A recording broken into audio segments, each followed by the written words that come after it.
संतजनांनो, धननिरंकारजी या व्हिडिओच्या माध्यमातून आपण जाणून घेऊयात की संत निरंकारी मिशन मध्ये असलेले 5 प्रण आणि त्यांची नेमकी आवश्यकता काय आणि त्यांचा इतिहास नेमका कसा आहे।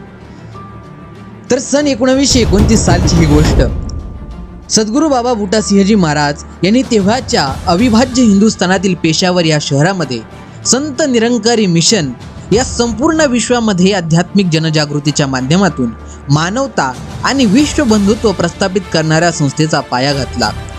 त्यांच्या सानिध्यात जो कोणी येईल त्याच्या मनामध्ये ब्रह्म जिज्ञासा जागून त्यांना ब्रह्मज्ञान प्रदान करण्याचं कार्य त्यांनी केलं। त्यांच्या ज्ञान प्रसाराच्या या कार्यामध्ये त्यांना अनेक भक्त भेटले, परंतु छोट्या मोठ्या हिरांचा शोध घेता घेता एकदम कोहिनूर हिरा भेटावा त्याप्रमाणे अवतार सिंहजी या महान कर्मयोगी महापुरुषाची त्यांना भेट झाली।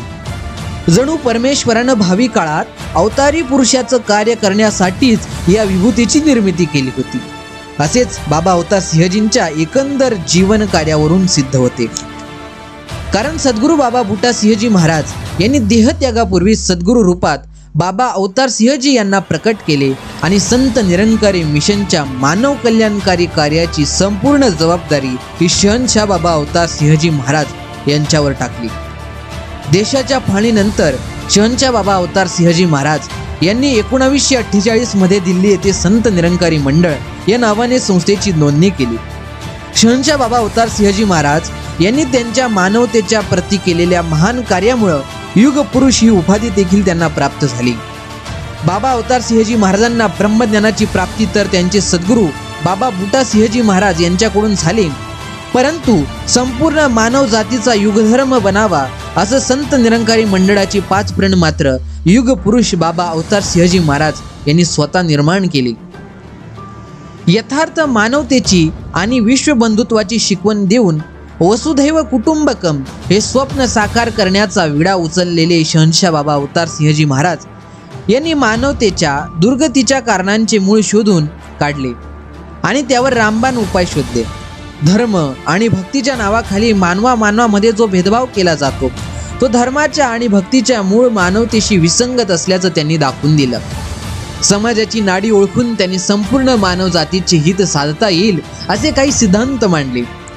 भेदभाव विरहित निखळ मानव समाजाच्या निर्मितीसाठी ब्रह्मज्ञानाबरोबरच काही पथ्य पाळण्याची आवश्यकता मानवांना आहे असं त्यांच्या लक्षात आलं।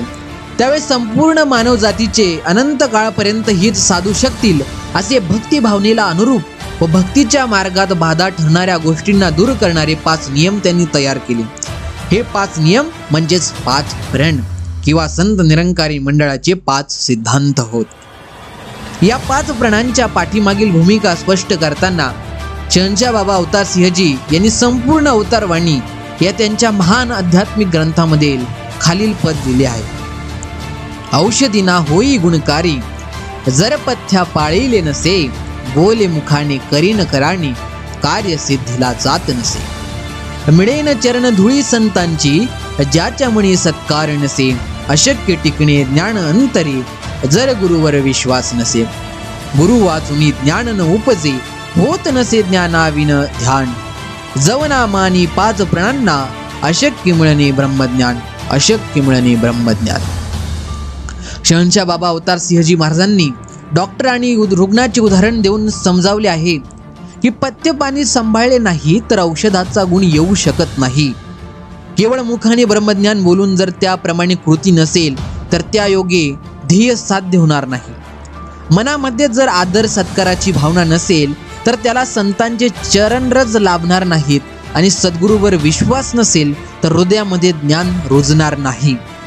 सद्गुरू शिवाय ज्ञान प्राप्त होत नाही आणि ज्ञान नसेल तर ध्यानही करता येणार नाही।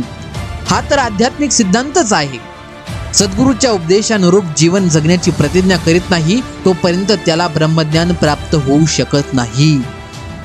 ब्रह्मज्ञान हे अत्यंत गूढ रहस्य आहे। वास्तविक ती जीवन विद्याच आहे, परंतु अश्रद्ध किंवा अनाधिकारी व्यक्ती म्हणजेच ज्यांची श्रद्धा नाही किंवा ज्या व्यक्तींचा अधिकार नाही अशा व्यक्तींना ती देऊ नये असे शास्त्र वचन सुद्धा आहे।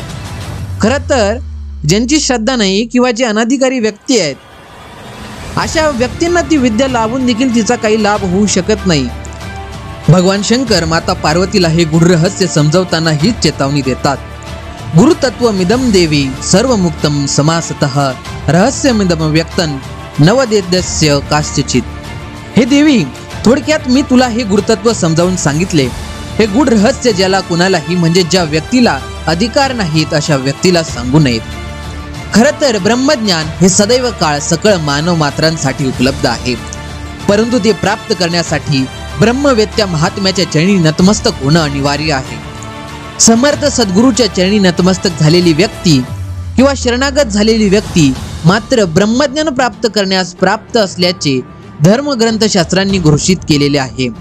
वास्तविक सद्गुरूचे हे ब्रीदच आहे की जो कोणी शरण येईल त्याचा कैवार घेऊन त्याला भवपार करणे।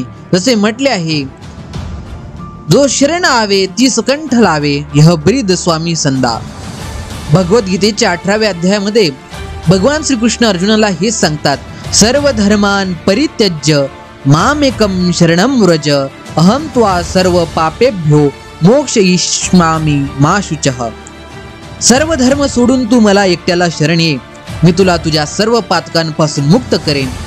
तू आपला शोक सोडून दे।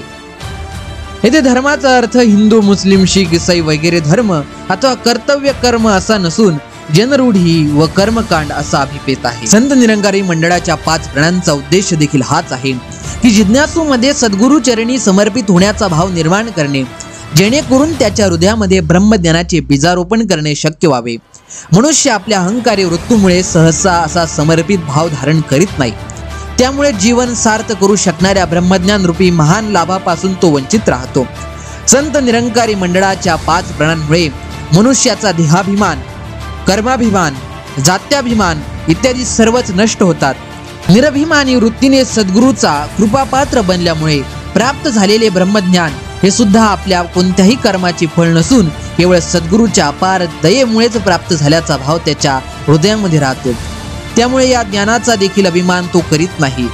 हा समर्पित भाव धारण करण्याविषयी गुरुगीतेमध्ये भगवान शंकरांनी पार्वतीला सांगितले आहे की, हे देवी, मुमुक्षांसाठी म्हणजेच मुक्तीची इच्छा बाळगणाऱ्यांना गुरुहून श्रेष्ठ तत्व नाही। गुरुची आराधना केलीच पाहिजे आणि गुरुला समर्पित झालेच पाहिजे। या सर्व वरील विवेचनावरून हे अगदी सूर्यप्रकाश इतकं स्पष्ट होतं की ब्रह्मज्ञान प्राप्तीसाठी आणि ज्ञानयुक्त भक्तिमय जीवन जगण्यासाठी संपूर्ण मानव मात्राला वरदान ठरणाऱ्या या 5 प्रणांची निर्मिती युग पुरुष बाबा शहंशाह अवतार सिंहजी महाराज यांनी केलेली आहे। तेव्हा हे 5 प्रण नेमके काय आहेत आणि प्रत्येक प्रणाच्या पाठीमागील भूमिका नेमकी काय आहे हे समजून घेणं अगत्याचं ठरेल आणि या सर्व 5 प्रणांविषयी माहिती आपण पुढील व्हिडिओद्वारे घेणार आहोत। तर सर्व विवेचन पाहण्यासाठी या गुरुमत या YouTube चॅनलला नक्कीच सबस्क्राईब करून ठेवा। धन्य निरंकारजी।